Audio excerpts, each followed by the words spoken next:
Esa gente pobre, Fede, no la quiero cerca de mi hijo. Eso fue exactamente lo que me dijo Jessica, la mujer de mi hijo, ese martes 3 de septiembre a las 11:47 de la noche, ahí en el corredor del Hospital Materno Infantil. Yo venía llegando después de manejar 4 horas con lluvia para conocer a mi primer nietito. Ella no sabía que yo traía en mi cartera los papeles de una transferencia de dinero que iba a firmar esa misma semana. Una cantidad que les iba a cambiar la vida. En 2 días nomás, esos papeles iban a terminar en la basura. No me puse a llorar. No le rogué nada. Me llamo Patricia Mendoza, tengo 61 años y trabajé toda mi vida como contadora forense hasta que me jubilé. Durante 35 años me dediqué a revisar fraudes de dinero y robos entre familias para el juzgado del distrito. Y en estos últimos 8 meses, sin que ellos supieran nada, yo había estado anotando cada promesa que no cumplieron, cada mentira sobre sus problemas de plata, cada peso que mi hijo y su mujer me habían pedido prestado. En mi celular tenía guardadas 340 fotos de comprobantes. En mis carpetas de correo había 89 mensajes pidiendo dinero. Y en mi cabeza tenía bien grabadas todas las barbaridades que Jessica había dicho cuando pensaba que yo no la escuchaba. Agarré mi cartera de cuero vieja, la misma que mi mamá me regaló hace 30 años. Miré a mi hijo Carlos derechito a los ojos. Él tiene 33 años y no me pudo aguantar la mirada. Jessica estaba parada atrás de él, con su vestido de embarazada de marca que le costó 18,000 pesos, según la etiqueta que yo misma vi cuando lo colgó en mi casa hace 2 semanas. Le sonreí. Una sonrisa calmada que aprendí en 35 años de juzgados, cuando vos sabés que tenés todas las pruebas y el culpable todavía no se da cuenta. Y solamente le dije esto: que pasen buena noche, nos vemos pronto. La cara de confusión que puso Jessica duró un segundito nomás. No tenía ni idea qué significaba ese pronto. Yo sí sabía. 2 días. En exactamente 48 horas, el abogado Ramírez iba a hacer una llamada. Y todo lo que Jessica ya estaba gastando en su cabeza, todo lo que pensaba comprarse con mi plata, se iba a esfumar como humo. El aire del hospital olía a lavandina mezclada con ese olor dulzón y químico de los pañales nuevos. Los tubos de luz del techo hacían ese ruidito molesto que te perfora los oídos cuando hay mucho silencio. Se escuchaban los llantos de los bebés recién nacidos atrás de las puertas cerradas. Mi nietito estaba en una de esas piezas. Un bebé que nunca iba a conocer a su abuela. O capaz que sí. Pero no como Jessica se imaginaba. Me temblaban un poco las manos mientras apretaba las llaves del coche. No era miedo, era bronca guardada. Una bronca que venía juntando hace 8 meses, desde el día que mi hijo me llamó llorando, diciéndome que iban a perder la casa si yo no les prestaba 85,000 pesos, solo por 2 meses. 2 meses que se hicieron 8. 8 meses que se hicieron nunca. Caminé por ese pasillo con la frente bien alta. El piso brillaba abajo de mis zapatos de taco bajo, los únicos buenos que me quedaban, porque había gastado todos mis ahorros en préstamos que jamás me devolvieron. Cada paso sonaba: izquierda, derecha, izquierda, derecha. El paso de una mujer que sabe lo que vale, aunque su propio hijo se haya olvidado. Pasé al lado de una máquina de golosinas. La luz que parpadeaba me hizo acordar que no había comido nada desde el desayuno. Tenía un gusto amargo en la boca. No era hambre, era traición. Sabe a fierro oxidado mezclado con sal. Sabe a las lágrimas que no dejé salir delante de ellos. Pero antes de seguir, necesito pedirte un favor. Fíjate si ya te suscribiste al canal y déjame tu like. Y por favor, escribí en los comentarios desde qué país me estás escuchando. De verdad quiero saber hasta dónde llegó mi historia. Porque lo que viene ahora es algo que necesito contar. Necesito que alguien entienda por qué hice lo que hice. Déjame contarte cómo empezó todo esto. Mi nombre es Patricia Elena Mendoza Vázquez. Tengo 61 años, aunque la gente me dice seguido que parezco más joven. Nací en un pueblo chico donde aprendí de niña que la familia es lo más importante. Mi mamá me crió sola después de que mi papá nos dejó cuando yo tenía 7 años.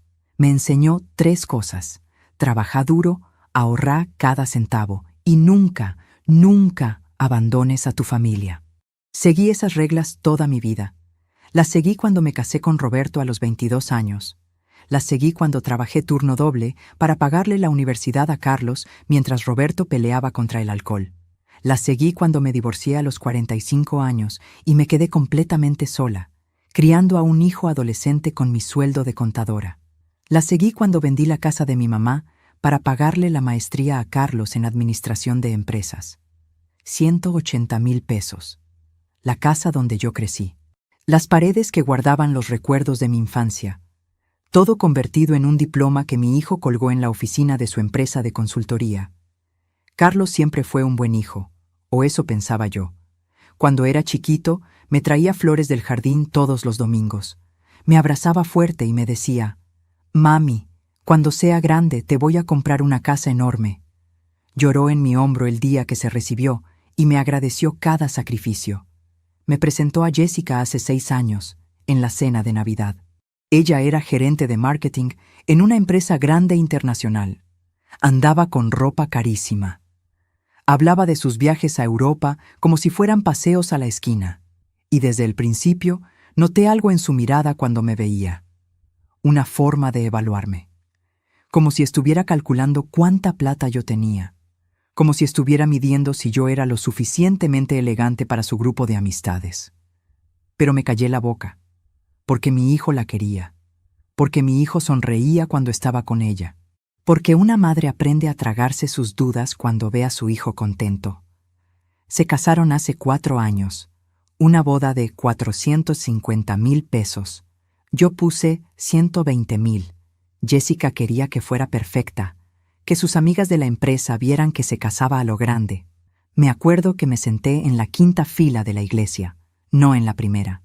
Jessica dijo que la primera fila era solo para familia directa. Su mamá, su papá, sus hermanas. Yo era la madre del novio. Pero por lo visto eso no contaba como familia directa. Carlos me miró ese día desde el altar. Vi algo en sus ojos. ¿Vergüenza? ¿Incomodidad? Pero el momento pasó. Sonó la música. Jessica caminó por el pasillo con su vestido de 80,000 pesos. Y yo aplaudí como todos los demás. Porque eso es lo que hacen las madres. Aplauden aunque el corazón se les esté rompiendo en silencio. Los primeros 3 años fueron lejanos. Carlos me llamaba una vez por semana. Visitas cortitas en mi departamento chico. Jessica nunca venía. Siempre tenía trabajo, compromisos, eventos. Yo cocinaba la comida favorita de Carlos. Tamales, mole, arroz con leche como le gustaba de chiquito. Él comía rápido, miraba el celular y se iba. «Tengo una reunión temprano, mamá, perdóname». Y yo perdonaba, siempre perdonaba. Porque eso es lo que hacen las madres. Entonces llegó la llamada. Era febrero del año pasado. Las 2:17 de la madrugada, un viernes. Mi teléfono sonó con ese tono urgente que te hace saber que algo anda mal. Era Carlos. La voz le temblaba. «Mamá, necesito ayuda. Es urgente». Se me paró el corazón. Pensé en accidentes, hospitales, emergencias médicas. «¿Qué pasó, mi amor?» La voz me salió quebrada por el sueño y el susto. «Es la casa, mamá. El banco nos la va a quitar. Perdimos un contrato grande en la empresa. Jessica está embarazada. No podemos perder la casa ahora. No con el bebé en camino». El silencio después fue pesado. Yo sabía lo que venía. «¿Cuánto necesitan?» La voz apenas me salía. 85,000 pesos, solo por 2 meses. Te lo juro por Dios, mamá. Cuando recuperemos el contrato, te pago todo con intereses. Dios. Mi hijo juró por Dios. Esa debió ser mi primera señal. ¿Sabes qué hice? Fui al banco esa misma mañana. Saqué 85,000 pesos de mi fondo de jubilación. Plata que había juntado durante 15 años para mi vejez. Plata que pensaba usar para viajar, para arreglar mi departamento, para tener algo de tranquilidad en mis últimos años. Se la transferí ese mismo día. Carlos lloró por teléfono. «Sos la mejor madre del mundo. Te amo. Nunca me voy a olvidar de esto». Jessica mandó un mensaje de texto. 4 palabras. «Gracias. Te debemos una». Pasaron 2 meses, después 3, después 6. Cada vez que preguntaba por la plata, Carlos tenía una excusa nueva. El contrato se demoró. El cliente no pagó. Dame un mes más, mamá. Y yo esperaba. Porque eso es lo que hacen las madres. Pero lo que yo no sabía en ese momento era que mientras yo esperaba, mientras comía frijoles para ahorrar plata, mientras les decía que no a mis amigas porque no podía pagar ni un café, Jessica estaba subiendo fotos en Instagram, fotos de restaurantes caros, fotos de su placar nuevo lleno de ropa de marca, fotos de su Tesla rojo estacionado en la entrada de su casa, un Tesla de 1,700,000 pesos. Lo busqué. Investigué el modelo, la fecha de compra según el registro de vehículos que pude consultar por mis contactos en los juzgados, 3 semanas después de que yo les presté esos 85,000 pesos. Esa fue mi segunda señal, pero yo todavía no lo veía, o no quería verlo, pero en realidad sí lo veía.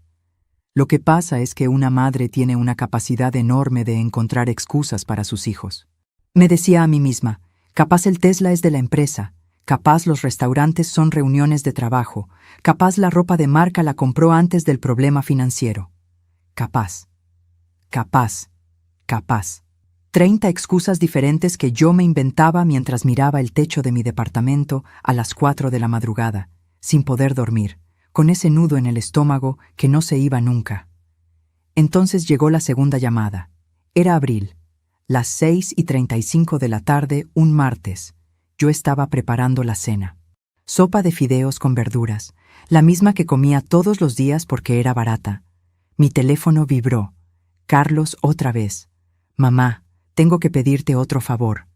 No dijo hola, no preguntó cómo estaba, fue directo al punto, y yo, como tonta, dije, decime, mi amor.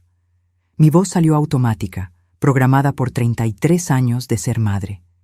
Necesito 42,000 pesos más. Es el auto de Jessica. Se le rompió el motor. Ella necesita el auto para ir al trabajo. Con el embarazo no puede andar en colectivo. Algo dentro mío se quebró en ese momento, pero todavía no lo suficiente. ¿Y el Tesla? Las palabras salieron antes de que pudiera pararlas. Silencio. Un silencio largo y pesado. ¿Qué Tesla, mamá? Su voz sonaba confundida. Demasiado confundida. El que vi en las fotos de Instagram de Jessica. Más silencio. Ah, ese. Es de un amigo. Se lo prestó para una foto. Vos sabés cómo es Jessica. Le gusta aparentar en las redes. Ahí estaba. La tercera señal. Y yo la tomé. La tomé y me la tragué como veneno dulce. Porque quería creer. Necesitaba creer. Le presté los 42,000 pesos. Los saqué de la liquidación que me habían dado por mis años de servicio en el juzgado. Plata que estaba guardada para una emergencia médica, para el día que me enfermara y necesitara tratamientos. Pero mi hijo necesitaba el auto de su esposa. Eso era más importante. ¿O no? Lo que yo no sabía, lo que descubriría después revisando registros públicos, era que el auto de Jessica no tenía ningún problema. Lo había vendido. El 3 de abril a las 10 de la mañana. 4 días antes de pedirme esos 42,000 pesos. Lo vendió porque quería uno nuevo, uno más grande, más lujoso, más acorde a su nueva vida, y usó parte de mi plata para el enganche. Pero todavía faltaba lo peor. Y cuando digo lo peor, quiero que entiendas que hasta ese momento yo pensaba que había tocado fondo. No tenía idea de lo profundo que podía cavar mi propio hijo. Déjame contarte sobre mayo, el mes que todo cambió. El mes que me mostró quién era realmente mi hijo, o quién se había convertido, porque honestamente ya no reconocía al niño que había criado. Era el 12 de mayo, Día de las Madres. Me levanté temprano esa mañana, a las 5:47, no porque tuviera algo especial que hacer. Me había acostumbrado a despertarme temprano después de tantos años de trabajar. El sol todavía no salía, mi departamento estaba frío.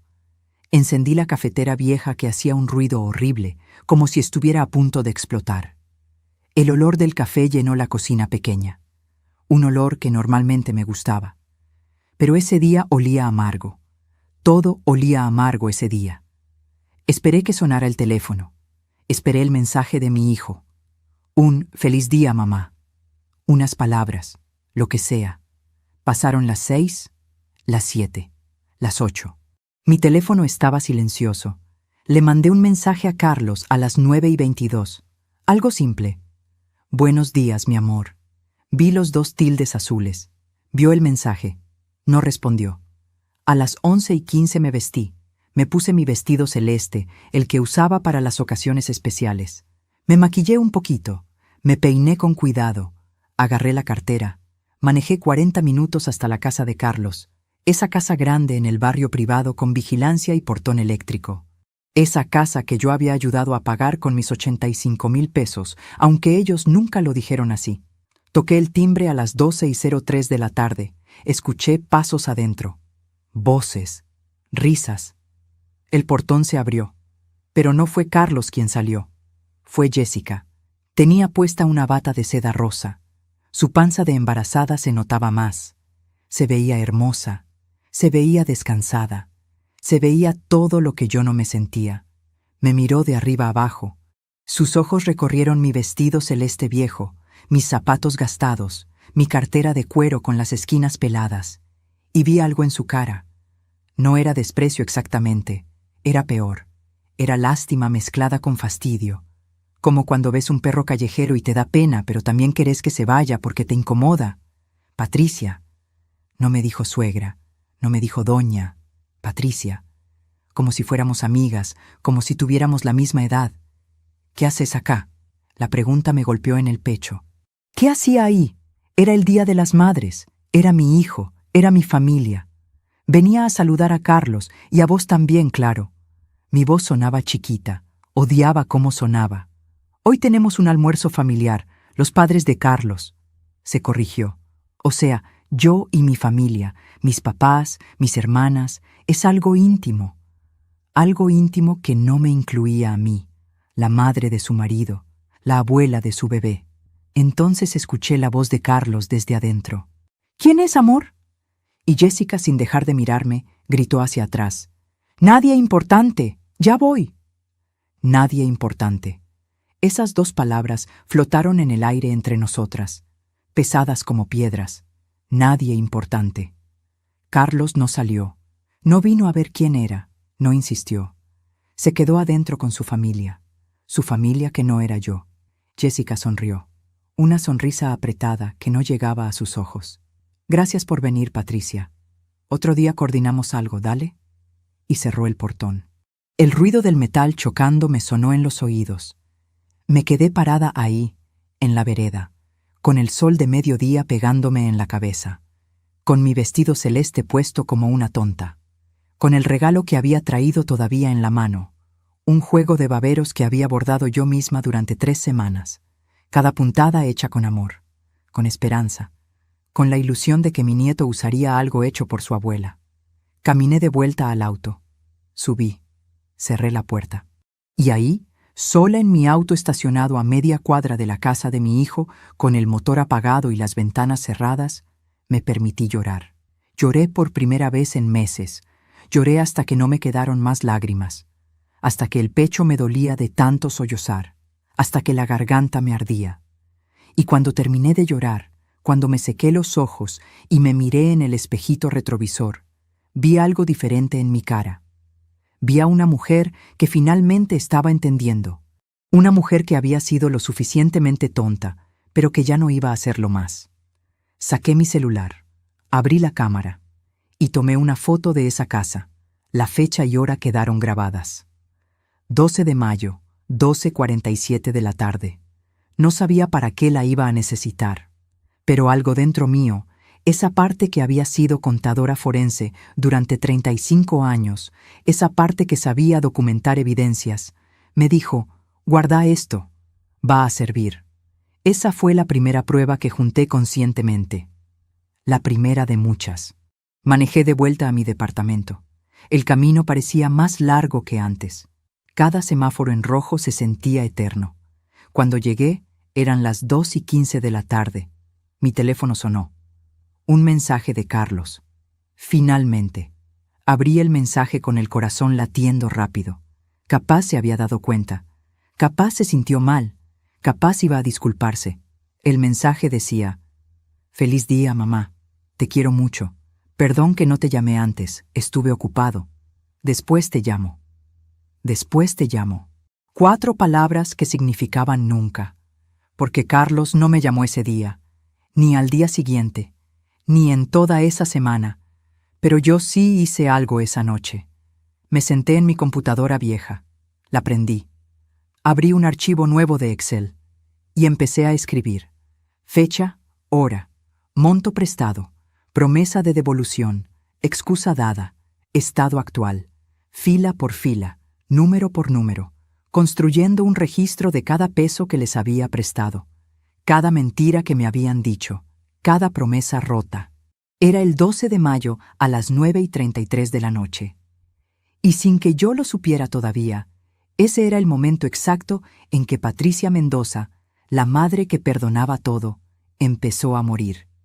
Y en su lugar empezó a nacer algo nuevo, algo más frío, algo más calculador, algo que ellos iban a conocer 4 meses después, parada en ese pasillo de hospital.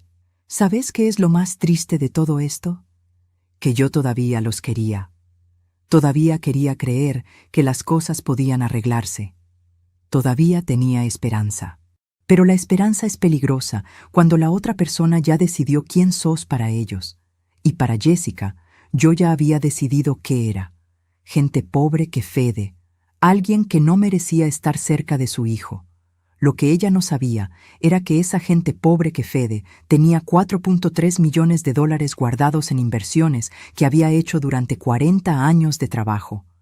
Herencia de mi mamá, ahorros míos, plata que nadie sabía que existía, porque yo vivía simple, porque no necesitaba aparentar, porque fui criada para valorar lo que importa de verdad. Y esa gente pobre que Fede estaba a punto de tomar decisiones que les iban a cambiar la vida. Pero todavía faltaban más señales, más humillaciones, más pruebas, porque yo necesitaba estar segura, completamente segura, antes de hacer lo que sabía que tenía que hacer. Junio llegó con calor, un calor pegajoso que te hace sudar apenas salís a la calle. Y con junio llegó la tercera llamada. Era el 4 de junio a las 3:15 de la tarde. Yo estaba en el supermercado, calculando cuánto me alcanzaba para la semana. Tenía en el carrito lo básico: arroz, fideos, huevos, verduras baratas, nada de lujos, nada de caprichos. Mi teléfono sonó. Carlos. «Mamá, necesito que hablemos». Su voz sonaba seria, diferente. «Decime, hijo». Dejé el carrito y me alejé del pasillo para escucharlo mejor. «Jessica y yo estuvimos pensando. Vos estás sola en ese departamento. Pagás alquiler, gastos, todo. Y nosotros tenemos esta casa grande. Con el bebé que viene, vamos a necesitar ayuda». Mi corazón se aceleró. ¿Me estaba invitando a vivir con ellos? ¿Mi hijo finalmente me estaba incluyendo? «Queremos que vengas a vivir acá.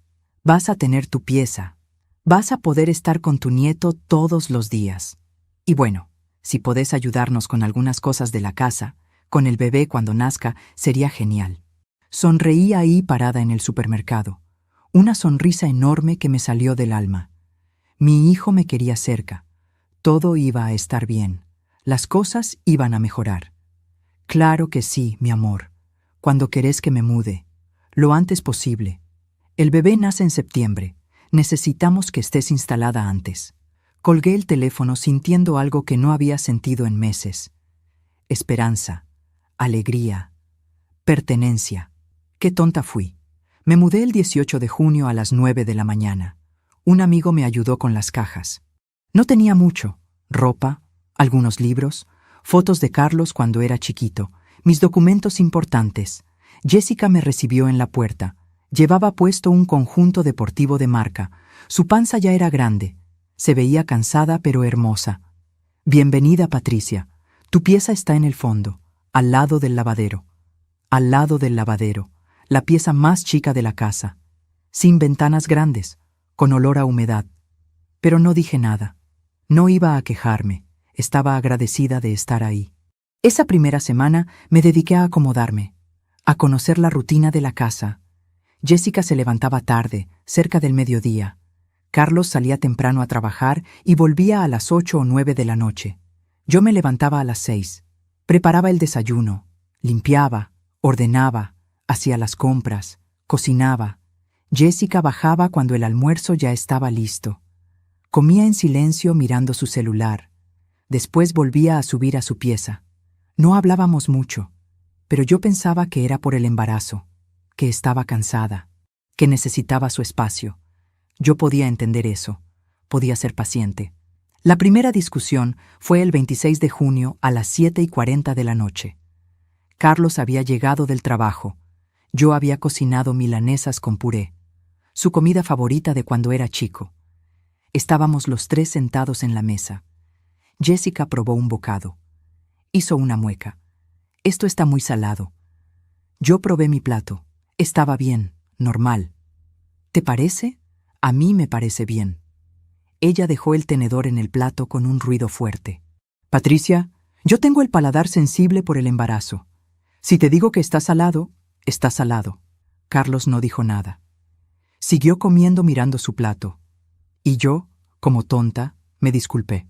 Perdón, Jessica, la próxima vez le pongo menos sal. Pero lo que me dolió no fue que dijera que estaba salado.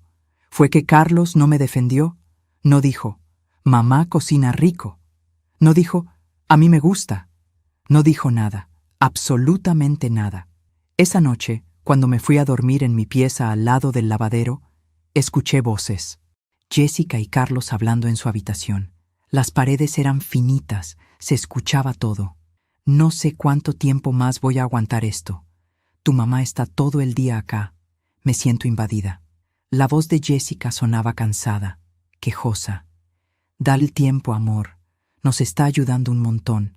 No tenemos que cocinar, limpiar, nada. Eso podríamos pagarlo. Podríamos contratar a alguien. ¿Con qué plata? Estamos ajustados. Ajustados, siempre ajustados, pero para tu mamá siempre hay, ¿no? Silencio. Después la voz de Carlos, más baja. ¿Qué querés decir con eso?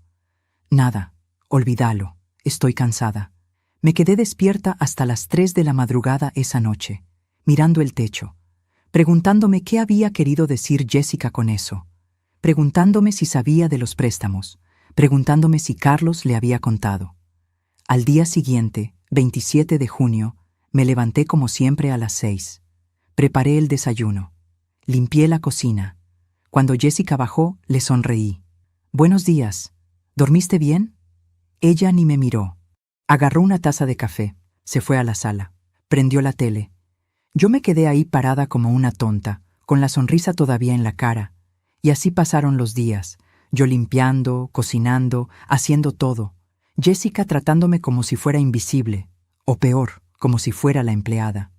Y Carlos, mi hijo, actuando como si no viera nada, como si fuera normal, como si así estuviera bien.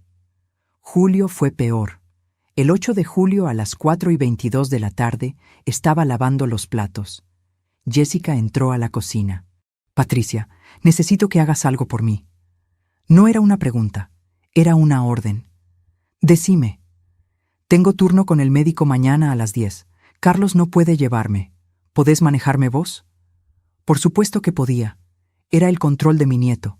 Quería ir. Claro que sí. Al día siguiente, 9 de julio, la llevé al consultorio del médico. Esperé en la sala de espera mientras ella entraba. Después de 40 minutos, salió. ¿Todo bien? ¿Cómo está el bebé? Pregunté ansiosa. Bien. Eso fue todo lo que dijo. Bien. Ni me contó el peso del bebé. Ni me mostró la ecografía. Ni nada. Subió al auto en silencio. En el camino de vuelta paró en un shopping. Necesito comprar ropa de bebé. Acompáñame. Entramos a una tienda cara. De esas donde todo tiene precios que te hacen doler el estómago. Jessica empezó a agarrar cosas. Bodys, pijamas, mantitas, juguetes. Todo de marca. Todo carísimo. Yo miraba los precios y calculaba mentalmente. Ya llevaba más de 15,000 pesos en el carrito. Jessica, ¿no te parece mucho?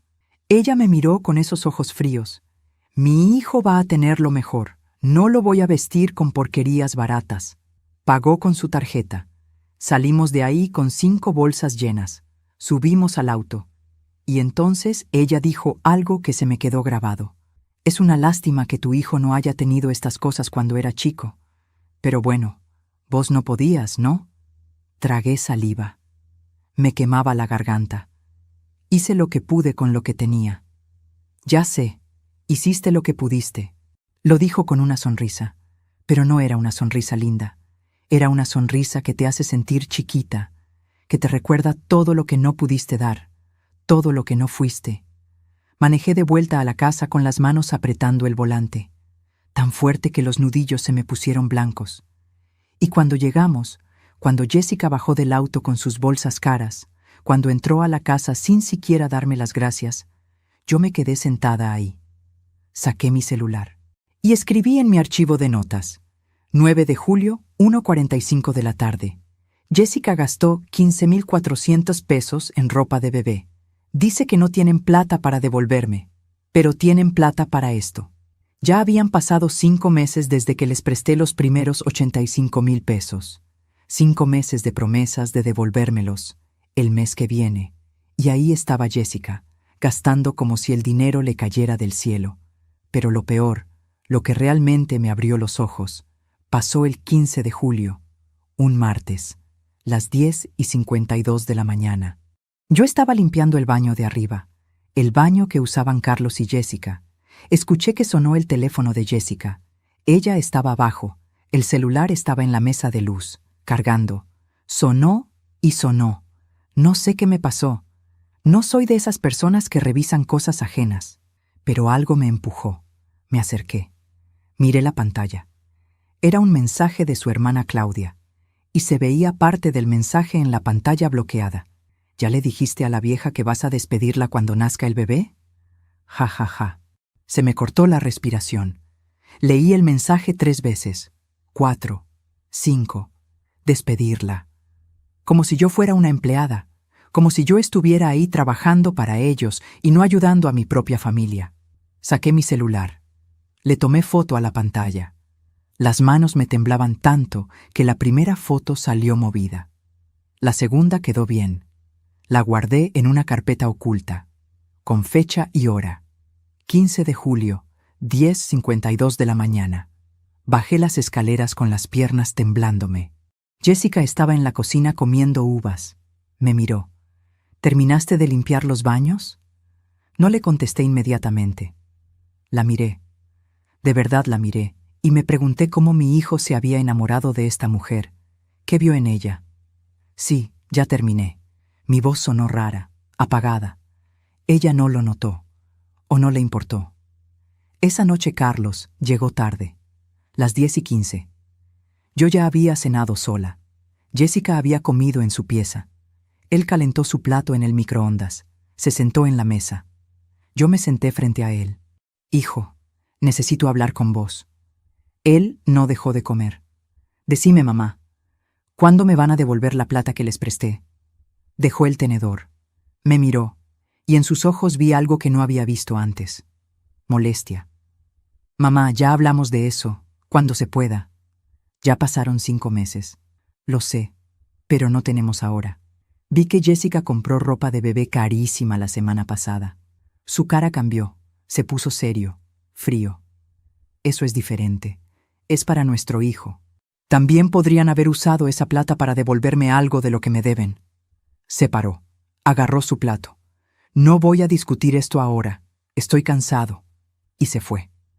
Me dejó sola en la cocina, con mis palabras flotando en el aire, sin respuesta, sin nada. Ya faltaban solo 54 días para el nacimiento del bebé, 54 días para el momento en que todo explotaría, pero yo todavía no lo sabía. Todavía pensaba que las cosas podían arreglarse, que mi hijo volvería en sí, que recordaría quién lo había criado, quién había sacrificado todo por él. A veces confiamos demasiado en quienes no lo merecen. ¿Vos también has sido decepcionado por alguien que amabas? Compartí tu historia en los comentarios. Quiero leerte y saber que no estoy sola en esto. Pero déjame decirte algo. En esos 54 días que faltaban, yo iba a ver cosas que me iban a cambiar para siempre. Iba a descubrir verdades que preferiría no haber sabido. E iba a tomar decisiones que nunca pensé que tomaría. Porque resulta que hay un límite para el amor de una madre.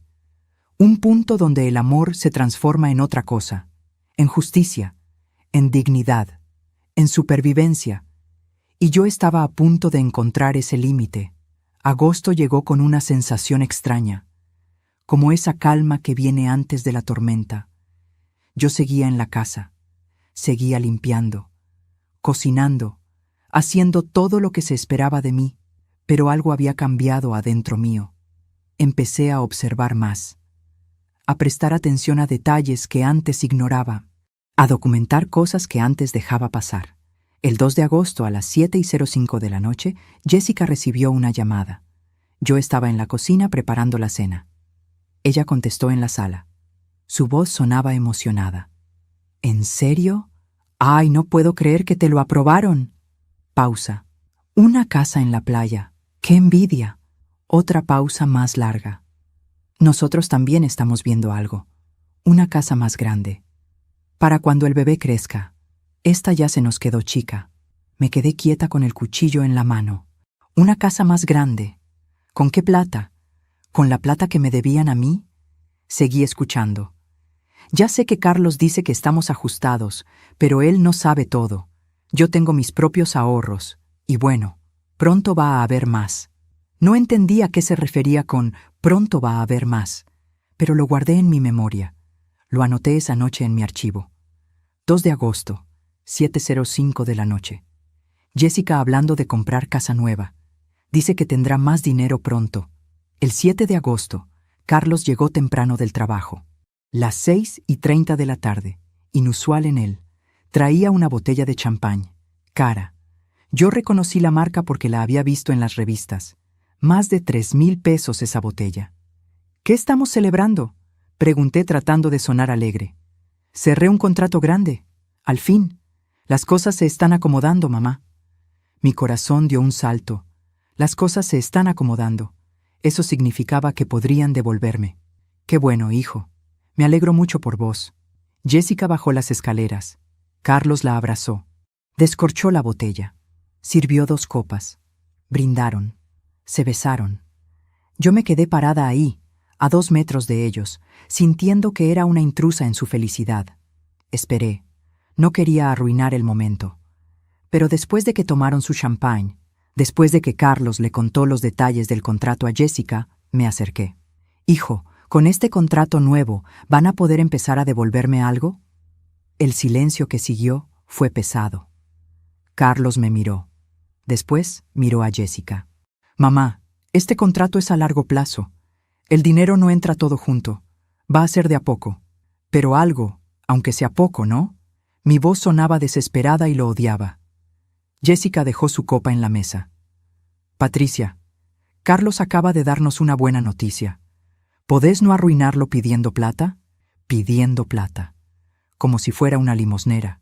Como si fueran 20 pesos y no 127,000 pesos que les había prestado de mi jubilación. Respiré hondo. No iba a llorar. No ahí. No frente a ella. Disculpen. Tienen razón. Es un día de celebración. Sonreí. Me fui a mi pieza. Y cuando cerré la puerta, cuando estuve sola, dejé que las lágrimas cayeran en silencio. Pero después de secarme los ojos, después de sonarme la nariz, me senté en mi cama. Saqué mi celular y anoté 7 de agosto, 6:45 de la noche. Carlos celebra contrato grande con champán de 3,000 pesos. Dice que no tiene para devolverme. Jessica me acusa de arruinar el momento por pedir mi dinero. Al día siguiente, 8 de agosto, escuché a Carlos hablando por teléfono. Yo estaba colgando ropa en el patio. Él estaba en el balcón de arriba. No sabía que yo estaba abajo. Sí, dale nomás. Agenda el viaje para octubre. Jessica necesita descansar después del parto.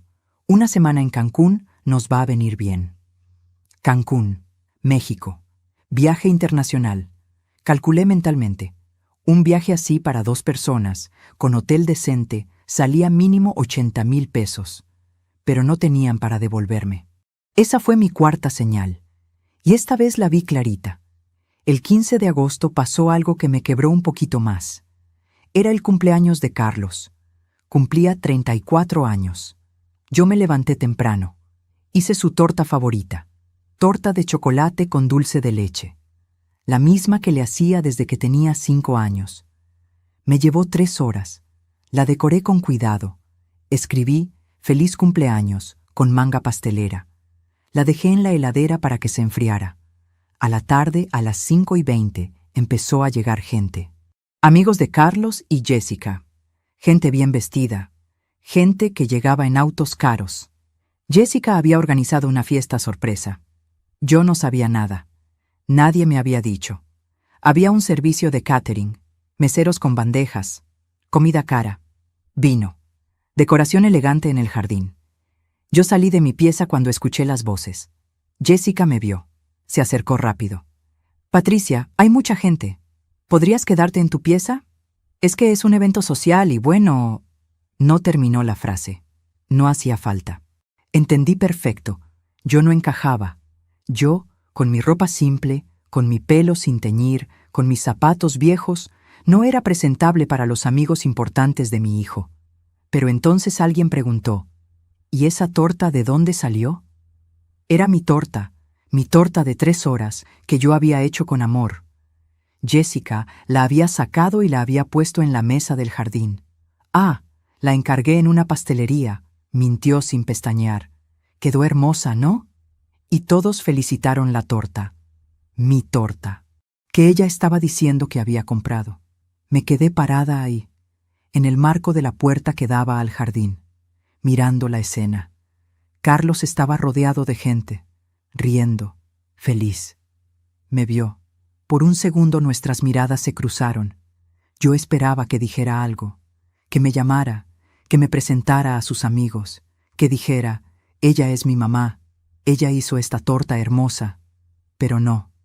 Desvió la mirada y siguió hablando con sus invitados. Volví a mi pieza, cerré la puerta, me senté en la cama, y en ese momento algo se rompió definitivamente dentro mío. No lloré, no grité, me quedé ahí sentada, mirando la pared, sintiendo cómo cada pedacito de amor que había sentido por mi hijo se transformaba en otra cosa, en algo duro, en algo frío, en algo que dolía diferente. A las 11:40 de la noche, cuando todos se habían ido, cuando la casa estaba en silencio, salí de mi pieza. Fui a la cocina. Había quedado todo sucio. Platos, vasos, botellas vacías, basura por todos lados. Los del catering se habían ido. Y ahí estaba todo, esperándome. Porque obviamente yo iba a limpiar. Eso era lo que hacía, limpiar las sobras de la felicidad de otros. Pero esta vez no limpié. Me quedé parada en el medio de esa cocina sucia y tomé fotos, fotos de la mugre, fotos de las botellas de vino vacías que costaban 2.500 pesos cada una, fotos de los restos de comida cara. Conté 7 botellas vacías. Eso era 17.500 pesos solo en vino, para una fiesta, mientras me debían 127.000 pesos. Subí a mi pieza, anoté todo. 15 de agosto, cumpleaños de Carlos, fiesta con catering. Estimado de gasto, más de 60.000 pesos. Jessica mintió diciendo que mi torta era comprada. Carlos me ignoró frente a sus amigos. No me dejaron participar de la fiesta. Me acosté a las 2:15 de la madrugada, pero no pude dormir. Seguía viendo la cara de Carlos, ese momento en que me vio y miró para otro lado, como si yo fuera un mueble viejo, como si yo fuera algo de lo que avergonzarse. Al día siguiente, 16 de agosto, bajé a desayunar. La cocina seguía sucia. Jessica estaba sentada en la mesa tomando café y mirando su celular. «Buenos días, Jessica». Ella levantó la vista. «Buenos días. ¿Vas a limpiar esto hoy? Es que viene mi mamá a la tarde y no quiero que vea la casa así». No dijo, «Gracias por la paciencia». No dijo, «Perdón por el desastre». No pidió ayuda. Ordenó. Y yo, porque todavía no estaba lista para la confrontación final, porque todavía quedaba 1 mes y medio para el nacimiento del bebé, porque todavía tenía esa esperanza tonta de que las cosas mejorarían, Dije, sí, lo limpio hoy.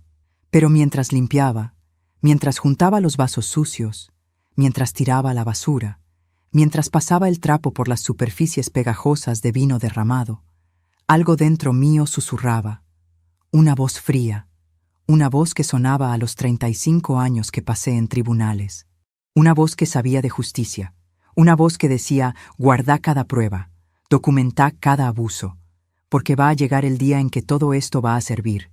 Y yo escuché esa voz, tomé más fotos, guardé más pruebas, y esperé, porque faltaban solo 25 días para el 3 de septiembre.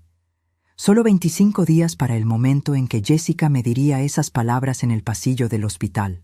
Solo 25 días para el momento en que todo cambiaría para siempre. Pero antes de llegar ahí, antes de ese momento final, todavía faltaba la peor humillación, la que me empujaría definitivamente al límite, y esa llegaría el 25 de agosto, un domingo. El día que me harían sentir que realmente no era nada para ellos. Solo faltaban 9 días. 9 días para el momento que me rompería. Y 11 días para el momento en que yo rompería todo lo que ellos habían construido sobre mi espalda. El 25 de agosto amaneció nublado. Recuerdo el cielo gris a través de la ventanita de mi pieza. Eran las 6:12 de la mañana. Me levanté como todos los días. Me vestí. Fui a la cocina a preparar el desayuno.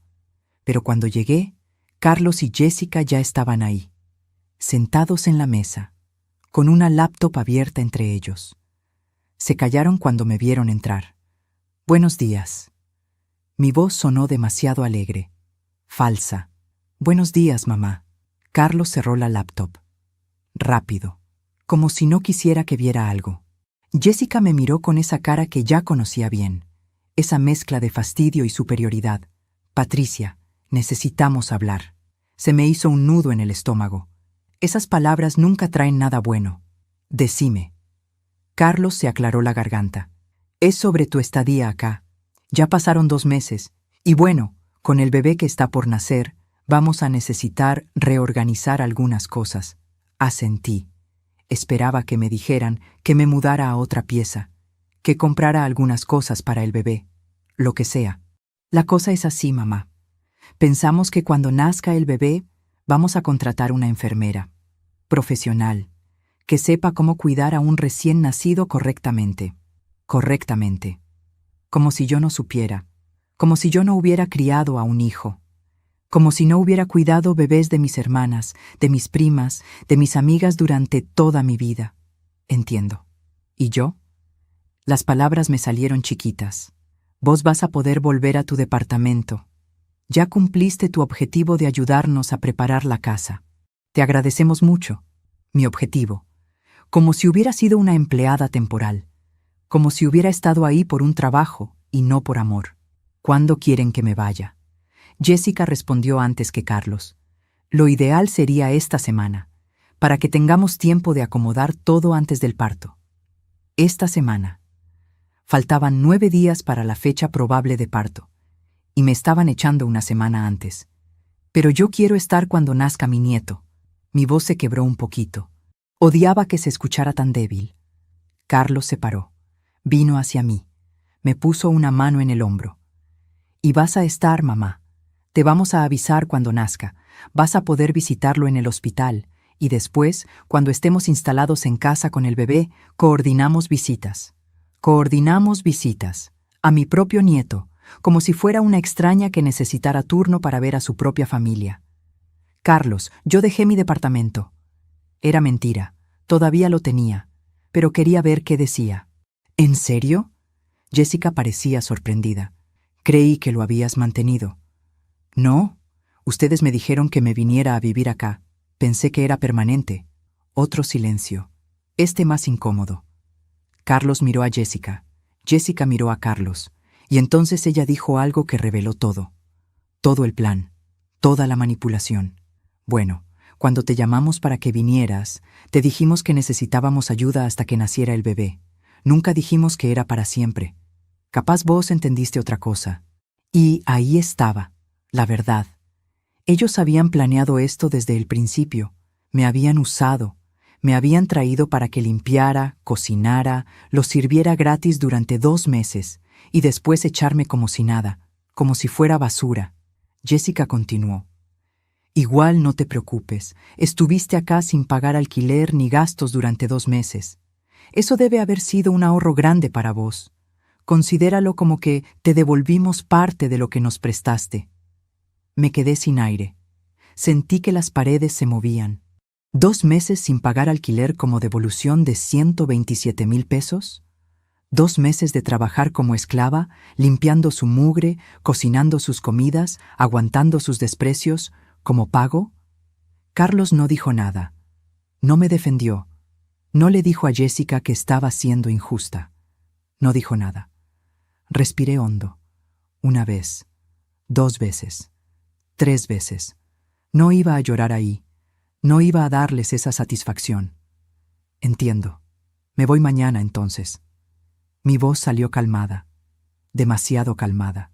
Tan calmada que hasta yo me asusté. Perfecto. Jessica sonrió. Una sonrisa de alivio. Gracias por entender, Patricia. Sabía que ibas a ser razonable. Subí a mi pieza, cerré la puerta con llave, me senté en la cama, y solo entonces, solo cuando estuve completamente sola, dejé que saliera. No lágrimas. Eso ya se había acabado. Salió rabia, una rabia tan grande que me temblaba todo el cuerpo. Una rabia que había estado guardando durante 8 meses, durante cada humillación, cada desprecio, cada mentira. Agarré mi celular. Busqué el número del abogado Ramírez. Abelardo Ramírez, un hombre de 67 años que había trabajado conmigo en el juzgado, un hombre que sabía de leyes de herencia, un hombre que me había ayudado a organizar todos mis bienes cuando me jubilé, un hombre que sabía exactamente cuánto dinero tenía y quién era el beneficiario designado de ese dinero. Eran las 8:47 de la mañana de un domingo, pero lo llamé igual. Contestó al tercer ring. Patricia, qué sorpresa. ¿Todo bien? Su voz sonaba preocupada. Abelardo, necesito que hagamos cambios en mi testamento. Urgente. Silencio. Después, ¿estás segura? Es una decisión importante. Completamente segura. ¿Podemos vernos mañana? Mientras te cuento todo esto, me pregunto desde dónde podrías estar escuchándome. Escribí el nombre de tu ciudad en los comentarios. Me encantaría saber hasta dónde están llegando mis palabras. El lunes 26 de agosto a las 9:30 de la mañana, estaba sentada en la oficina del abogado Ramírez. Su oficina olía a libros viejos y café cargado. Las paredes estaban llenas de estantes con códigos legales. Me senté en la silla de cuero frente a su escritorio. Él tenía mis documentos abiertos frente a él. Patricia, según lo que tengo acá, tu patrimonio total es de $4.3 millones, entre inversiones, bonos y los ahorros de tu madre que heredaste. El beneficiario actual es Carlos Alberto Mendoza, tu hijo. Asentí. Quiero cambiar eso. Quiero sacarlo completamente como beneficiario. Abelardo se sacó los lentes. Me miró con esos ojos cansados que había visto evaluar cientos de casos. ¿Qué pasó? Y yo le conté. Todo. Desde la primera llamada pidiendo los 85,000 pesos hasta la conversación de esa mañana. No lloré mientras hablaba. Mi voz era firme, clara, fría, como cuando daba testimonio en tribunales. Cuando terminé, Abelardo suspiró. Patricia, legalmente puedo hacer el cambio, pero es mi deber aconsejarte que pienses bien esto. Es tu único hijo. Lo sé y lo pensé. Durante 8 meses pensé, cada vez que me mintió, cada vez que me humilló, cada vez que su esposa me trató como basura y él no dijo nada. Lo pensé. Abelardo asintió lentamente. ¿A quién querés designar como beneficiario entonces? Ya había pensado en eso. Dividílo entre 3 organizaciones. Una que ayuda a madres solteras, una que da becas a estudiantes de familias humildes y una que cuida ancianos abandonados. Abelardo empezó a escribir. Va a llevar unos días preparar todos los documentos. ¿Cuándo querés que entre en efecto? Inmediatamente, pero no quiero que nadie sepa todavía. Quiero que se mantenga confidencial hasta que yo diga. Puedo hacer eso. Pero Patricia, Eventualmente vas a tener que decirle a tu hijo. Lo miré directo a los ojos. Lo sé, y voy a decírselo. En el momento correcto, cuando él entienda exactamente lo que perdió y por qué lo perdió. Salí de esa oficina a las 11:20 de la mañana. El sol brillaba fuerte. Hacía calor, pero yo me sentía fría por dentro, fría y extrañamente calmada.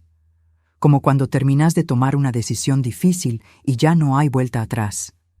Me subí al auto, me miré en el espejo retrovisor y no reconocí a la mujer que me miraba de vuelta. Sus ojos eran duros, determinados. Esta no era la Patricia que perdonaba todo. Esta no era la madre que aguantaba cualquier cosa. Esta era otra persona. Esa tarde volví a la casa. Carlos no estaba. Jessica estaba en la sala mirando la tele. Ni me saludó cuando pasé. Subí a mi pieza. Empecé a empacar mis cosas. No tenía mucho. 2 valijas y 3 cajas. Toda mi vida reducida a eso. Guardé cada cosa con cuidado. La ropa que mi mamá me había regalado, las fotos de Carlos cuando era chico, mi Biblia vieja, mis documentos importantes, y en una carpeta separada, todas las pruebas, los recibos, las fotos, los mensajes, las anotaciones, todo. El 27 de agosto a las 7:15 de la mañana metí mis cosas en el auto. Carlos bajó cuando me estaba yendo. ¿Ya te vas? Parecía sorprendido, como si no esperara que me fuera tan rápido. Sí, como me pidieron. Mamá, no te enojes. Es solo que necesitamos nuestro espacio. Lo miré. De verdad lo miré. Busqué en su cara algún rastro del niño que había criado. Del niño que me abrazaba y me decía que me quería. Pero no lo encontré.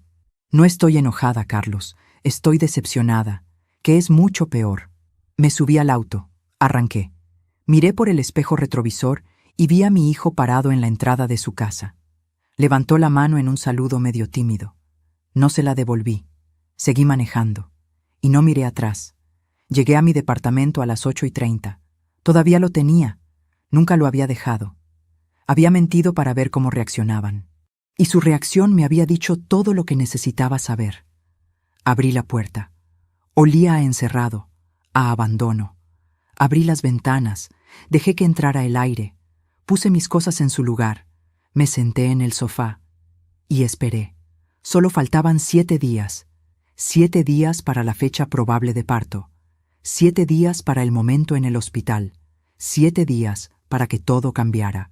El 1 de septiembre, 2 días antes del nacimiento, recibí un mensaje de Abelardo Ramírez. Documentos listos y firmados. Cambio de beneficiario registrado oficialmente. Carlos ya no es heredero de nada. ¿Estás segura de esto? Le respondí con 3 palabras. Completamente segura. El 2 de septiembre, un día antes del nacimiento, revisé todo. Mis pruebas, mis documentos, mi plan. Todo estaba listo. Solo faltaba el momento. Solo faltaba la llamada avisándome que el bebé había nacido. Solo faltaba ir al hospital y entonces todo se desataría. Esa noche, la noche del 2 de septiembre, no pude dormir. Me quedé despierta mirando el techo, pensando en mi mamá, preguntándome qué diría si me viera ahora, si estaría orgullosa o decepcionada. Mi mamá me había enseñado a nunca abandonar a la familia. Pero ¿qué haces cuando la familia te abandona primero? ¿Qué haces cuando el amor se transforma en abuso? ¿Cuándo el sacrificio se transforma en explotación? No tenía respuestas, solo tenía decisiones. Decisiones que había tomado, decisiones que no podía deshacer, y decisiones que cambiarían todo. El 3 de septiembre amaneció. Mi teléfono sonó a las 8:23 de la mañana. Era Carlos. Mamá, Jessica rompió bolsa. Vamos al hospital. El bebé viene. Mi corazón latió fuerte. ¿A qué hospital? Me dio la dirección. Colgué, me vestí, agarré mi cartera, la misma cartera de cuero vieja que mi mamá me había regalado. Dentro tenía los documentos que mostraban que ya no era la beneficiaria de nada, los documentos que Carlos y Jessica pensaban que todavía estaban a su favor, los documentos que iban a destruir todos sus planes. Manejé esas 4 horas bajo la lluvia. La lluvia caía fuerte sobre el parabrisas. Los limpiaparabrisas iban de un lado al otro, hipnóticos. Yo iba pensando, repasando mentalmente cada momento que me había traído hasta ahí, cada humillación, cada mentira, cada desprecio. Llegué al hospital a las 11:47 de la noche. El hospital materno-infantil. Las luces estaban brillantes, esteriles. Encontré la habitación, habitación 304. Toqué la puerta. Entré, y ahí estaba Jessica, en la cama, con mi nieto en brazos, un bebé pequeñito envuelto en una manta azul. Carlos estaba a su lado, los dos mirando al bebé con esa cara que tienen los padres nuevos, esa mezcla de amor y terror. Hola. Mi voz sonó suave. No quería asustar al bebé. Jessica levantó la vista, y la cara que puso, esa cara de fastidio, de ¿qué haces acá? Carlos se acercó a mí. Mamá, viniste. Sonaba sorprendido, como si no esperara que viniera. Por supuesto que vine. Es mi nieto. Me acerqué a la cama. Quería ver al bebé. Quería sostenerlo. Quería sentir que era parte de algo. Pero Jessica movió al bebé lejos de mí. Un movimiento sutil, pero claro. Está dormido. Mejor no lo molestamos. Me quedé parada ahí, con los brazos extendidos hacia la nada. Solo quiero verlo. Ya lo estás viendo. Se llama Mateo. Mateo, un nombre hermoso. ¿Puedo cargarlo? Jessica me miró como si le hubiera pedido que me regalara un riñón. Acaba de dormirse, capaz más tarde. Carlos no dijo nada. Otra vez, siempre en silencio, cuando Jessica me trataba así. Me quedé ahí parada durante 20 minutos, incómoda, fuera de lugar, tratando de hacer conversación, preguntando por el parto, por cómo se sentía Jessica, recibiendo respuestas cortas, monosílabos. Y entonces llegó la hermana de Jessica, Claudia, la misma que había mandado ese mensaje hablando de despedir a la vieja. Entró como un huracán, toda energía y ruido. ¡Ay, Dios mío! ¡Déjame ver a mi sobrino! Jessica le pasó al bebé inmediatamente, sin dudarlo. Claudia lo cargó, lo arrulló. Todos sonreían, todos felices. Yo seguía parada en la misma posición, invisible, inútil. Y entonces Claudia dijo, sin mirarme, como si no estuviera ahí: Jessie, ¿ya se fue la que te estaba ayudando en la casa? La que estaba ayudando, como si no tuviera nombre, como si fuera la empleada. Jessica respondió, sí, ya se fue, por suerte. Ya estaba cansada de tener gente rondando todo el tiempo. Gente. Yo era gente. Gente rondando. Y entonces Jessica me miró, directamente, con esos ojos fríos, y dijo las palabras que ya te conté al principio, las palabras que cambiaron todo. Salí del hospital a las 11:52 de la noche del 3 de septiembre. La lluvia seguía cayendo. Me subí al auto, y en ese momento de silencio, con la lluvia golpeando el techo, sentí claridad absoluta de que lo que estaba a punto de hacer estaba completamente justificado. Eran las 4 de la madrugada del día 4 cuando llegué a mi departamento. No dormí. Empecé a revisar todo otra vez, cada foto, cada documento. 340 fotos de recibos, 89 correos pidiendo dinero, capturas de pantalla del Instagram de Jessica mostrando sus gastos mientras me debían 127,000 pesos. Todo estaba ahí, todo listo. A las 9:15 de la mañana sonó mi teléfono. Número desconocido. Señora Patricia Mendoza, una voz de hombre, profesional. Habla el gerente Sánchez del Banco Central de Crédito. Aparece usted como referencia en una solicitud de crédito hipotecario. ¿Tiene un momento? Mi corazón se aceleró. Sí, cuénteme. Tenemos una solicitud de Jessica Ramírez para un crédito de 2,800,000 pesos. Ella mencionó que recibiría una herencia familiar de $4.3 millones que usaría como garantía. ¿Esto es correcto? Se me cortó la respiración. Jessica había usado MI herencia como garantía. ¿Cuándo hizo esa solicitud? El 29 de agosto. El crédito fue preaprobado ayer. Estamos haciendo las verificaciones finales. El 29 de agosto, 2 días después de que me fui de su casa. Señor Sánchez, necesito informarle algo importante. Yo cambié mi testamento el 26 de agosto. Mi hijo ya no es beneficiario. No hay 4.3 millones de dólares para él. Esa información es falsa. Silencio largo. ¿Está segura? Completamente. Tengo los documentos legales. ¿Quiere que se los envíe? Sí, por favor. Esto cambia completamente la solicitud. Si la información es falsa, el crédito será rechazado inmediatamente. Colgué. Empecé a entender la magnitud de lo que Jessica había hecho. Había firmado contratos basándose en mi dinero. Llamé a un amigo en registros públicos. Ernesto, necesito un favor. ¿Podés buscarme cualquier actividad financiera reciente a nombre de Jessica Ramírez? 20 minutos después me llamó. Patricia, Jessica firmó un contrato de compra de propiedad el 1 de septiembre. Una casa en barrio privado. Valor, 3.200.000 pesos. Dio una seña de 400.000 pesos. El resto lo iba a financiar con el crédito del banco. El 1 de septiembre, 2 días antes de que naciera Mateo. ¿Alguna otra cosa? Jessica tiene 3 tarjetas al límite. Deuda total, 180.000 pesos. Y un préstamo personal de 250.000 pesos de Julio. Todo a nombre de ella sola. Jessica tenía deudas por 430.000 pesos. Había dado seña por 400.000. Eso era 830.000 pesos en compromisos. Y todo basado en una herencia que ya no existía. Llamé a Abelardo Ramírez. Abelardo, necesito que adelantes la llamada. Hacela hoy. Ahora. Le conté todo. Esa mujer se metió en un problema enorme. Por eso necesito que llames ahora. A las 12:03 sonó mi teléfono. Abelardo, ya está. Acabo de hablar con Carlos. Le dije todo. Patricia, nunca había escuchado a un hombre así. Se puso a gritar, a llorar.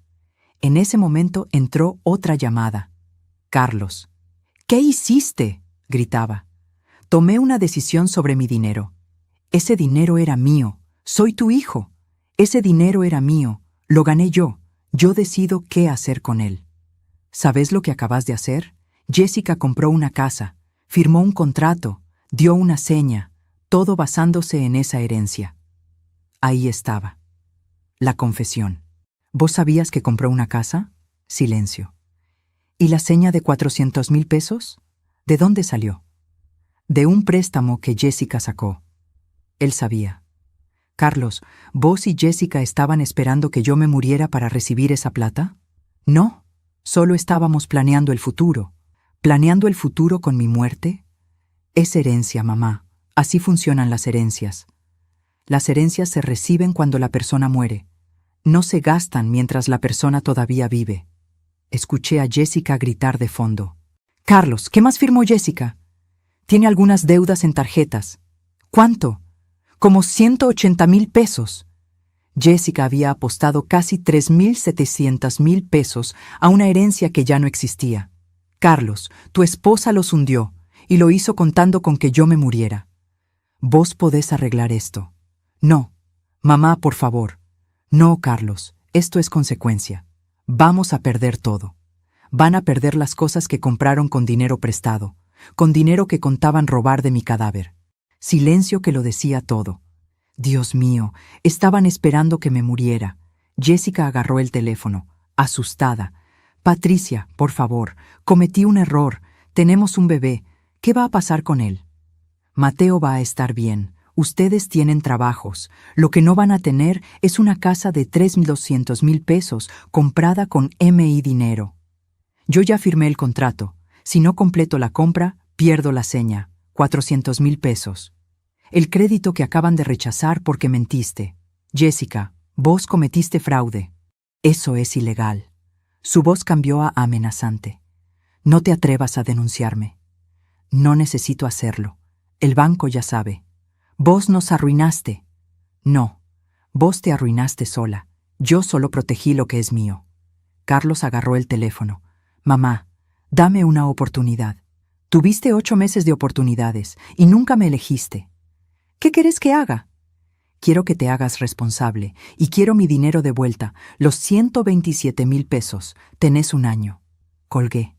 Me temblaba todo el cuerpo, de adrenalina, de poder. El teléfono sonó otra vez. Y otra. No contesté. Empezaron los mensajes, suplicando, amenazando, insultando. Los leí todos. No respondí ninguno. Ya no había nada más que decir. A las 3:15 de la tarde, número desconocido. Habla del Banco Central de Crédito. El crédito de Jessica Ramírez ha sido oficialmente rechazado por información falsa. Además, iniciamos una investigación por posible fraude. Colgué. Y por primera vez en todo el día sonreí. Una sonrisa genuina. Porque finalmente había justicia. No venganza. Justicia. Ellos habían apostado a mi muerte.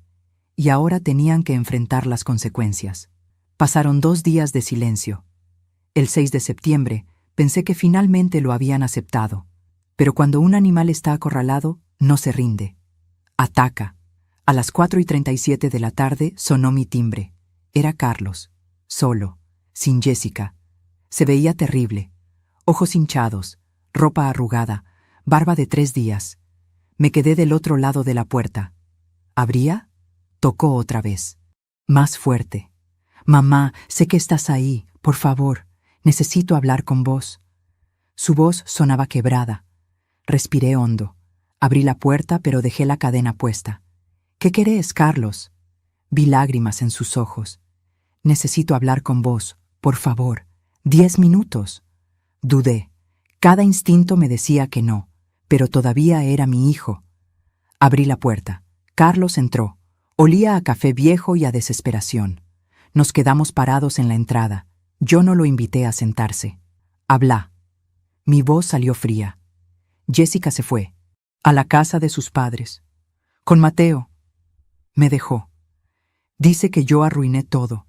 Que si hubiera manejado mejor la relación con vos, nada habría pasado. Me culpa a mí. Por supuesto que lo hacía. ¿Y viniste acá para qué? ¿Para que te consuele? Vine porque necesito que entiendas lo que hiciste. Jessica perdió la seña de 400,000 pesos. Tiene deudas de 430,000 pesos. Sus padres se están haciendo cargo, pero la hicieron firmar un contrato. Dicen que van a hacer que te demande por el dinero. Que lo intente, lo dije calmada. Su papá es abogado, tiene recursos, te va a hacer la vida imposible. Carlos, yo trabajé 35 años en tribunales, conozco a los mejores abogados del distrito, y tengo algo que Jessica no tiene, la verdad. Y pruebas, todas las pruebas. Carlos se desplomó en el sofá. ¿Sabes qué es lo peor? Que tenés razón, en todo. Te tratamos mal, te usamos. Pero mamá, yo te quiero, de verdad te quiero. El amor sin respeto no es amor, Carlos. Es manipulación. ¿Entonces ya está? ¿Ya no soy tu hijo? Vas a ser mi hijo siempre, pero eso no significa que voy a dejarme maltratar. Te estoy pidiendo una oportunidad, de arreglar las cosas, de demostrarte que puedo cambiar. Me senté frente a él, con distancia. ¿Querés una oportunidad? Está bien. Devolveme los 127,000 pesos que me debes. No en un año, ahora, en cuotas, pero empezá a pagar. Demostrá con acciones. No tengo esa plata. Estoy pagando la hipoteca, los gastos del bebé. Vendé el Tesla. Dije. Simple, directo. ¿Qué? Vendé el Tesla que compraste 3 semanas después de que te presté 85,000 pesos. Ese Tesla de 1,700,000 pesos. El color desapareció de su cara. ¿Cómo sabes del Tesla? Sé muchas cosas, Carlos. Sé que lo compraste el 25 de febrero. Sé que Jessica compró un placard de 45,000 pesos en marzo. Sé de las cenas en restaurantes caros. Documenté todo, cada peso que gastaron mientras me debían, cada lujo mientras yo comía frijoles. Se paró. Empezó a caminar, nervioso. ¿Me estuviste investigando? Me estuve protegiendo. Protegiendo lo que es mío, porque sabía que algo así podía pasar. No, Carlos, no planeé nada. Simplemente me preparé. Como siempre lo he hecho, analicé la situación y tomé las decisiones correctas para protegerme. ¿Desde cuándo? Desde el Día de las Madres. El día que Jessica me cerró el portón en la cara. Carlos puso la cabeza entre las manos. ¿Y ahora qué? ¿Me odias para siempre? No te odio. Ojalá pudiera. El odio es más fácil. Esto es decepción. Esto es aceptar que el hijo que crié ya no existe. Las lágrimas empezaron a caer por su cara. Jessica me cambió. Ella me empujó. No, no le eches la culpa a ella. Vos elegiste, una y otra vez, vos elegiste. Vendé el Tesla, repetí. Es de Jessica. Está a su nombre. Entonces que Jessica lo venda. Carlos se paró. Vine esperando encontrar a mi mamá, a la mujer que siempre perdonaba. Esa mujer murió la noche del 3 de septiembre. La mataron con 5 palabras. Gente pobre, Fede, no la quiero. Carlos caminó hacia la puerta. ¿Hay algo que pueda hacer? ¿Algo que cambie tu decisión? ¿Sobre la herencia? No. ¿Sobre nuestra relación? Sí, hay algo. Se dio vuelta, esperanzado. Págame. No en un año. Empezá ahora, aunque sea 5,000 pesos por mes. Demostrá que te importo más que la plata. Está bien, lo voy a hacer. Y otra cosa, quiero ver a mi nieto, una vez por mes, 2 horas, en territorio neutral, donde yo me sienta segura. Carlos asintió. Voy a hablar con Jessica. No le estoy pidiendo permiso a Jessica.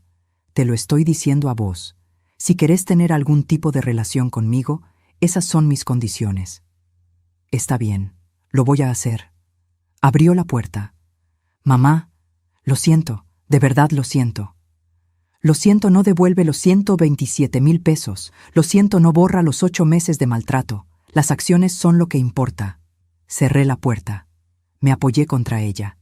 El corazón me latía fuerte. Parte de mí quería abrazar a mi hijo, pero la parte más fuerte sabía que no podía. Que perdonar sin consecuencias solo lo haría volver a hacerlo.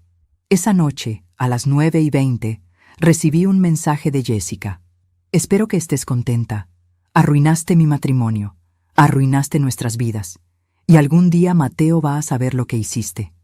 Le respondí. Algún día Mateo va a ser grande, y le voy a mostrar todas las pruebas, todos los mensajes, todas las mentiras. Y él va a decidir quién tiene razón. Pero hasta ese día, yo voy a vivir en paz. Con mi dinero, con mi dignidad, y sin ustedes. No respondió, y no volvió a escribirme. Esperé la demanda. Esperé los abogados, pero no pasó nada, porque sabían que yo tenía todas las pruebas, que si esto llegaba a tribunales, todo saldría a la luz.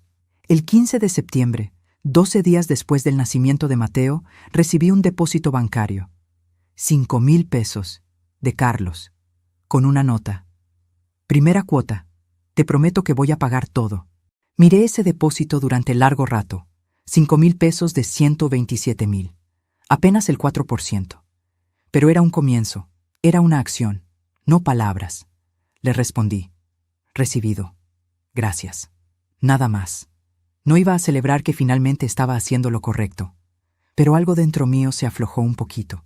Porque tal vez, solo tal vez, mi hijo estaba empezando a entender. O tal vez solo estaba desesperado. El tiempo lo diría. Pero al menos ahora yo estaba protegida.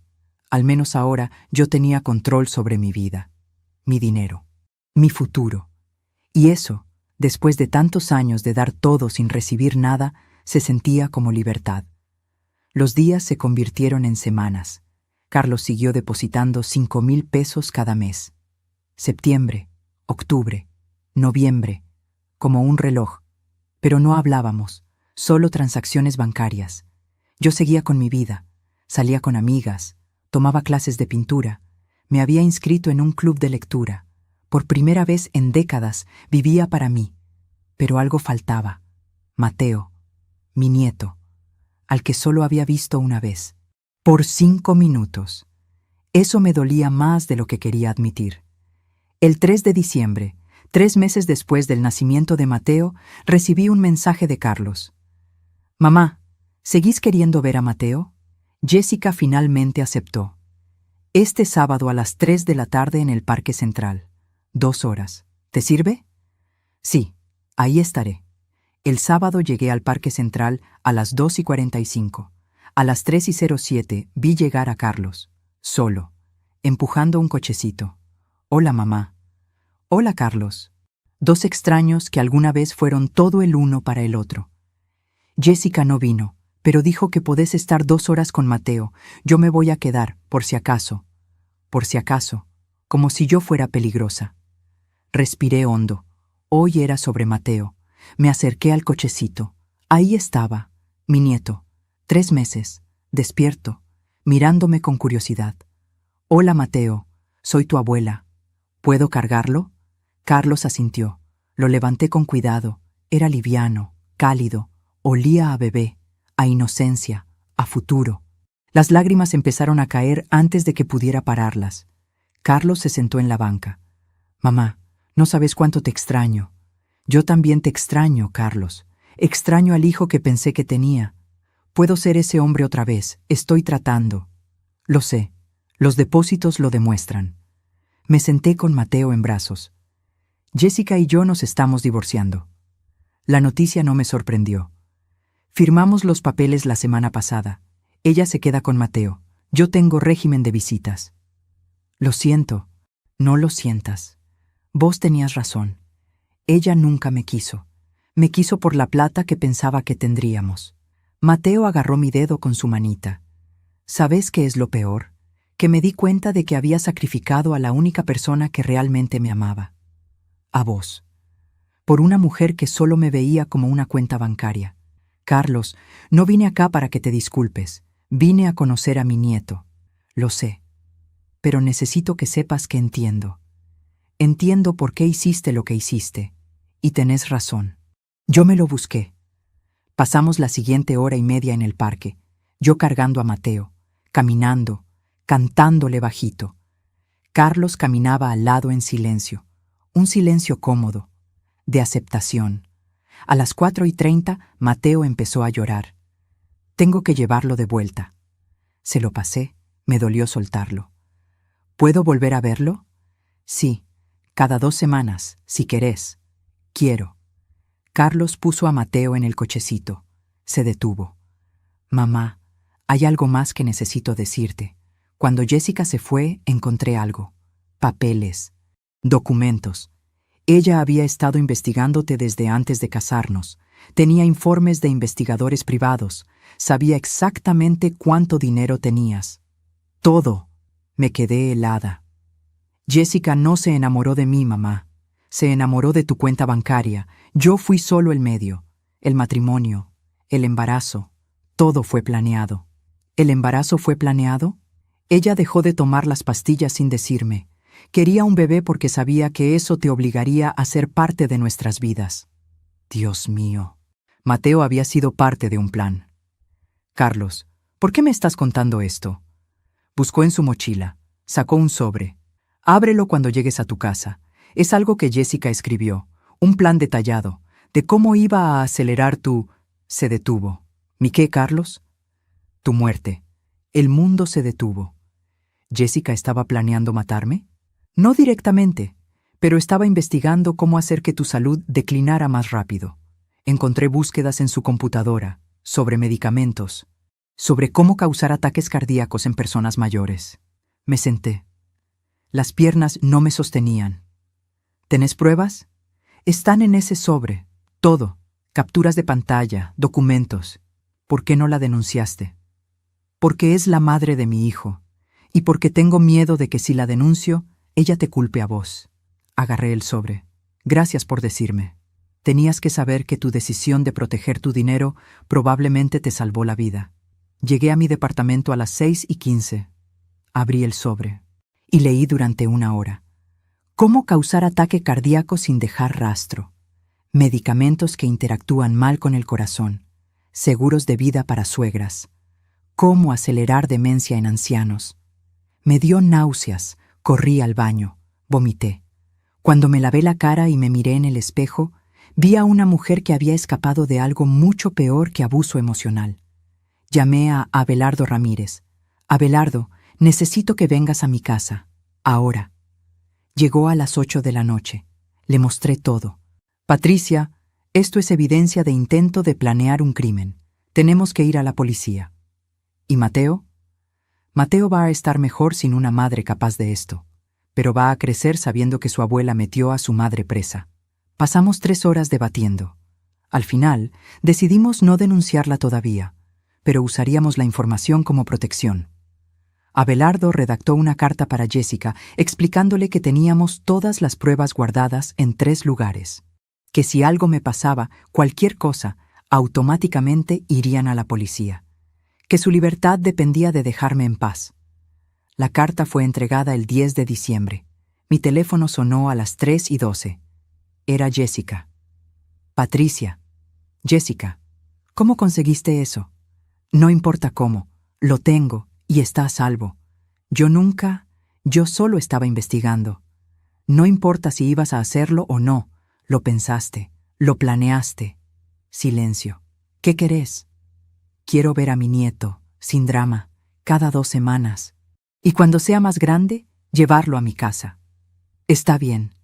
Y que tus padres paren con las amenazas de demandarme. Porque si no, este sobre va directo a la comisaría. Voy a hablar con ellos. Y Jessica, si alguna vez me pasa algo extraño, si me enfermo de repente, si me muero antes de tiempo, automáticamente todo esto va a la policía. ¿Me entendiste? Te entendí. Me quedé sentada, temblando, de alivio, de haber sobrevivido, de haber ganado no solo la batalla por mi dinero, sino por mi vida. Los meses siguientes fueron mejores. Vi a Mateo cada 2 semanas. Carlos seguía pagando. Jessica me evitaba, pero no ponía problemas. Sus padres nunca llamaron. Todos sabían que yo tenía el poder ahora, por ser inteligente, por protegerme. En febrero del año siguiente, Carlos me visitó. Era un martes. Mamá, vine a traerte algo. Sacó un sobre. Es la última cuota, los últimos 7,000 pesos. ¿La última? Todavía te faltan meses.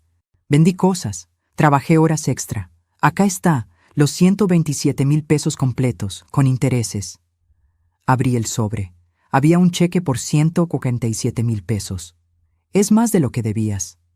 Es lo justo, por todo el tiempo, por todo el dolor. Necesitaba cerrar esta deuda, no solo la de plata, la deuda moral, y demostrarte que puedo cumplir, que puedo ser el hombre que me criaste para ser. Las lágrimas empezaron a caer. Nos abrazamos. Por primera vez en un año, un abrazo real, de madre e hijo. Te quiero, mamá. Yo también te quiero, hijo. Y en ese momento sentí que algo se arreglaba. No todo. Nunca iba a ser como antes. Pero era algo. Era un comienzo. Y después de tanto dolor, eso era más de lo que pensé que tendría. Han pasado 2 años desde aquella noche en el hospital.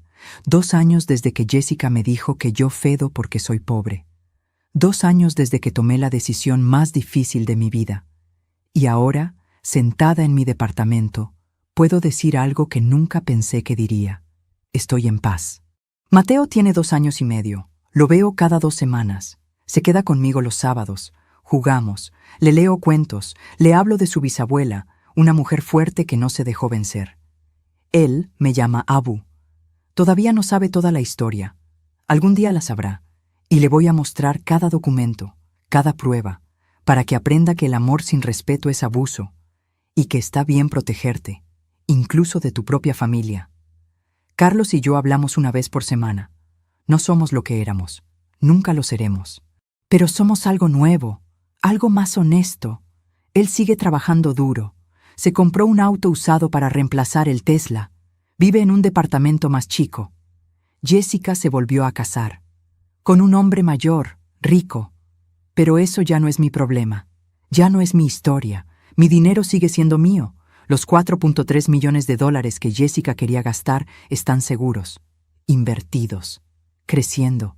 Y cuando yo muera, van a ir a madres solteras que luchan como mi mamá luchó, a estudiantes pobres que necesitan una oportunidad, a ancianos abandonados que merecen dignidad. A veces me pregunto cómo habría sido todo si hubiera perdonado sin límites. Creo que estaría muerta, porque Jessica no se habría detenido. Su codicia no tiene fondo. Pero tomé una decisión diferente. Elegí la dignidad sobre la paz falsa. Elegí respetarme sobre ser querida. Y esa decisión me salvó la vida. Me salvó el alma. ¿Fue fácil? No. Hubo noches que lloré hasta quedarme sin lágrimas. Hubo momentos en que quise llamar a Carlos y decirle que todo estaba perdonado, pero no lo hice. Porque como antes, era yo sacrificándome, era yo desapareciendo, era yo existiendo solo para servir a otros, y yo Merezco más que eso. Vos mereces más que eso. Porque el amor verdadero no te hace chiquito, no te vacía, no te usa. El amor verdadero te respeta, te valora, te ve. Aprendí que la familia no se trata de sangre, se trata de respeto, se trata de acciones. Carlos dejó de ser mi familia el día que eligió a una mujer codiciosa sobre mí. Volvió a ser mi familia el día que empezó a pagarme. El día que empezó a demostrar con acciones que yo importaba. Mis amigas son mi familia ahora. Laura, Marta, Rosa. Ellas estuvieron ahí cuando todo explotó, cuando estuve sola, cuando necesité a alguien que me dijera que no estaba loca, que tenía razón, que merecía mejor. A veces veo publicaciones de Jessica en redes sociales. Sí, todavía la tengo agregada. Por protección. Sube fotos con su nuevo marido en restaurantes caros, viajes exóticos, ropa de diseñador. Y yo miro esas fotos y no siento envidia, siento lástima. Porque ella nunca va a entender que la felicidad no se compra, que hay cosas que el dinero no puede comprar. Como la paz, como la dignidad, como el respeto de verdad. Yo vivo en el mismo departamento, manejo el mismo auto viejo, uso ropa simple y soy más feliz que ella, porque mi felicidad no depende de cosas, depende de saber que me defendí, de saber que cuando me trataron como basura, yo no acepté ese trato. Si pudiera darle un consejo a alguien que está pasando por algo similar, sería este: protégete. Documenta todo. No confíes en promesas. Confía en acciones. Y nunca permitas que alguien te haga sentir que tu valor está en lo que podés darles. Tu valor está en quién sos. Y si tenés que elegir entre ser querida o ser respetada, elegí el respeto, siempre. Porque el amor sin respeto no es amor. Es manipulación, es abuso. Hace una semana, Mateo me abrazó sin razón y dijo: Abu, te quiero mucho. 3 palabras, tan simples, tan puras. Y en ese momento entendí que había ganado. No la batalla legal, la batalla de verdad, la batalla de mantener mi alma intacta, de no convertirme en alguien amargada, de poder seguir amando, a pesar de todo el dolor, porque al final, lo que importa es si podés mirarte en el espejo y estar en paz con la persona que ves. Y yo puedo. Por primera vez en años, puedo. Esta historia no tiene un final feliz tradicional. No hay reconciliación completa, porque la vida no es así. La vida real es complicada, es dolorosa, pero dentro de toda esa complejidad hay crecimiento, hay aprendizaje, hay supervivencia. Yo sobreviví. No solo sobreviví, florecí. Y si mi historia puede ayudar a una sola persona a defenderse, a valorarse, a no aceptar migajas de amor cuando merecen el banquete completo, entonces todo valió la pena. 6 meses después de todo esto, recibí una carta de Carlos, escrita a mano. Decía: Mamá, pasé 33 años pensando que tu valor estaba en lo que podías darme. Me llevó perderte para entender que tu valor estaba en quién sos, en tu fuerza, en tu dignidad. Siento que tuviste que protegerte de mí, pero entiendo por qué lo hiciste. Y aunque duela admitirlo, tenías razón. En todo. Te amo. No por lo que tenés, sino por quién sos. Y voy a pasar el resto de mi vida demostrándotelo. Tu hijo, Carlos. Guardé esa carta. La leo cuando tengo días difíciles, porque me recuerda que todo sirvió, que mi hijo finalmente entendió. Ahora quiero que sepas algo. Si estás en una situación donde te están usando, donde tu valor está solo en lo que podés dar, salí. Protégete. Documenta todo. Las consecuencias de quedarte son peores. Son la muerte lenta de tu alma. Vos sos más que lo que podés dar. Vos sos una persona completa, con valor, con dignidad, con derecho a ser respetada. Esa gente pobre Fede. Esas fueron las palabras que me liberaron, porque me mostraron la verdad. Nunca fui familia para Jessica. Solo fui un medio para un fin. 2 años después, Jessica sigue creyendo que soy pobre. Sigue sin saber que esos $4.3 millones siguen siendo míos. Y cuando yo muera, van a ayudar a gente que realmente lo necesita. gente que sabe valorar. Y Carlos sigue pagándome. Ya no me debe nada, pero sigue depositando 5,000 pesos cada mes. Le pregunté por qué. Me dijo, porque nunca voy a terminar de compensarte por los años que te fallé, pero voy a seguir intentándolo. Esa es la diferencia entre palabras y acciones, entre amor de verdad y manipulación. Mi nombre es Patricia Elena Mendoza Vázquez. Tengo 63 años, y esta es mi historia. Una historia de traición y supervivencia, de dolor y dignidad, de perder todo y ganar lo más importante, a mí misma. Si mi historia te tocó, si te viste reflejada en ella, entonces mi dolor sirvió para algo. Entonces alguien en algún lugar dirá, yo también merezco dignidad, yo también merezco respeto, y voy a pelear por eso, porque al final eso es lo único que tenemos, nuestra dignidad, nuestra capacidad de mirarnos en el espejo y saber que hicimos lo correcto. Aunque doliera, aunque costara todo. Algunas puertas, una vez cerradas, se quedan cerradas para siempre. Pero a veces, cerrar una puerta te permite abrir otras nuevas. Puertas hacia la paz, hacia la dignidad, hacia una vida donde vos importás. Y esa vida, créeme, vale cada sacrificio, vale cada lágrima, vale cada noche sin dormir. Porque si elegiste respetarte, la hiciste bien. Siempre.